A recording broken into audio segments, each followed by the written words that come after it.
I'll never forget the moment my phone lit up with her text. Meeting tonight, might sleep at the office. My heart sank, but I typed back, I'll bring coffee for you and Jake. I didn't know why I said it. Maybe I was testing her. Maybe I just wanted to believe everything was still okay. My name's Ethan, and I've been married to Clara for 7 years. We met in college, back when life felt like a wide-open road. She was the girl who laughed too loud at bad jokes, the one who dragged me to late-night diners for milkshakes when we should have been studying. I fell for her warmth, her spark, the way she made every moment feel alive. We built a life together. A cozy apartment, weekend hikes, lazy Sundays with pancakes and playlists. It wasn't perfect, but it was ours. Clara worked long hours as a marketing manager, always chasing the next big project. I was a graphic designer freelancing from home, which gave me time to notice the little things like how her smile started fading, how her late nights got later. It started small. She'd come home exhausted, barely talking, her eyes glued to her phone. I'd ask about her day and she'd mumble something vague like, just work stuff. I didn't push. I trusted her. But then the texts got shorter, her excuses flimsier. Staying late again. Don't wait up. I'd lie in bed staring at the ceiling, the quiet hum of our apartment feeling louder than ever. I told myself it was just work stress. Clara was ambitious, she always had been. But deep down something gnawed at me, a whisper I couldn't shake. One night I saw her phone light up while she was in the shower. A name flashed, Jake. Her coworker. I didn't snoop. I'm not that guy, but the name stuck. Jake, the guy she mentioned casually, the one she worked with on big projects. I started noticing how often his name came up. Jake had this idea. Jake said we should. It was always Jake. I'd smile, nod, but my stomach twisted. Was I paranoid? Or was I seeing what I didn't want to see? Then came that text. Meeting tonight, might sleep at the office. It hit like a punch. Clara never slept at the office. She'd always come home, even if it was 2 a.m., collapsing into bed with a tired sigh. I stared at her message, my thumb hovering over the keyboard. I wanted to ask why? What's going on? But instead I typed, I'll bring coffee for you and Jake. I don't know why I added his name. Maybe I wanted her to correct me, to say no, just me. She didn't. Her reply was a quick thanks, love you. I couldn't sleep that night.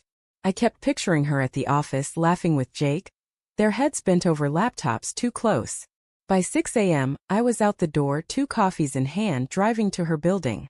My heart pounded as I walked through the glass doors, the security guard giving me a nod. The office was quiet, fluorescent lights buzzing softly. I found her desk, expecting to see her curled up in a chair, maybe asleep. But her desk was empty. No laptop, no coat, no sign of her. My eyes darted to Jake's desk across the room. Empty too. I set the coffees down, my hands shaking. Clara. I called softly, my voice echoing in the empty office. Nothing. I checked the break room, the conference room, nothing. My phone buzzed. A text from Clara.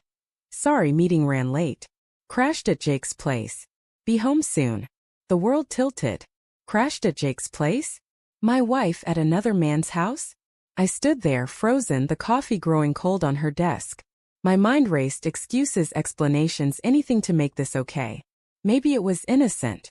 Maybe they just worked late and she needed a couch to crash on. But the ache in my chest told me otherwise. I drove home, the city a blur. When Clara walked in an hour later, her hair messy, her eyes avoiding mine, I knew. Hey, she said, her voice too bright. Sorry about last night. It was crazy. I didn't move from the couch. You were at Jake's, I said, not a question. Her face froze just for a second before she laughed it off. Yeah, his place was closer. We were exhausted. Nothing weird, Ethan. But her eyes wouldn't meet mine.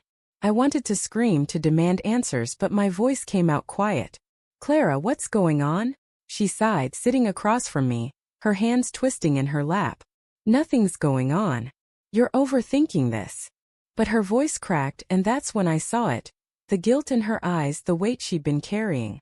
I pressed, my voice steady but breaking inside. Tell me the truth. Please. The room went silent, the kind of silence that suffocates. Then she looked down, tears spilling. I didn't mean for it to happen, she whispered. It just did. It felt like the floor dropped out. She told me everything, how it started with late night talks, how Jake listened when she felt I didn't, how one night turned into something more. Each word was a knife, carving away the life I thought we had. I didn't yell. I didn't cry.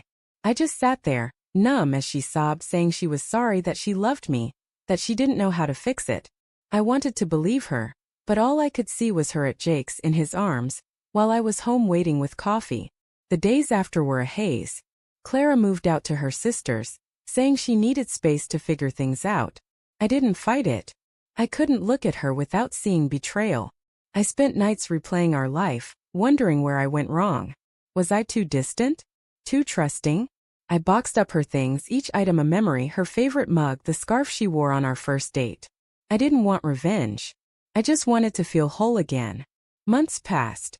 I started therapy, learned to sit with the pain instead of running from it. Clara and I talk sometimes, stilted conversations about logistics, never about us. I heard she and Jake didn't last. Turns out, secrets don't make for strong foundations. I didn't gloat. I just kept moving forward, one small step at a time, rebuilding a life that was mine alone. Some days I'd pass our old diner and smile, remembering her laugh. Other days I'd feel the ache, but it was softer now, less sharp. I don't know if I'll ever fully trust again, but I'm learning to live for me. I keep her scarf in a drawer, not out of longing but as a reminder. Love can break you, but it doesn't have to define you.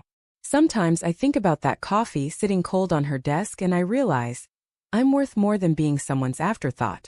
If you've listened all the way till now, thank you. Sharing this feels like letting go just a little.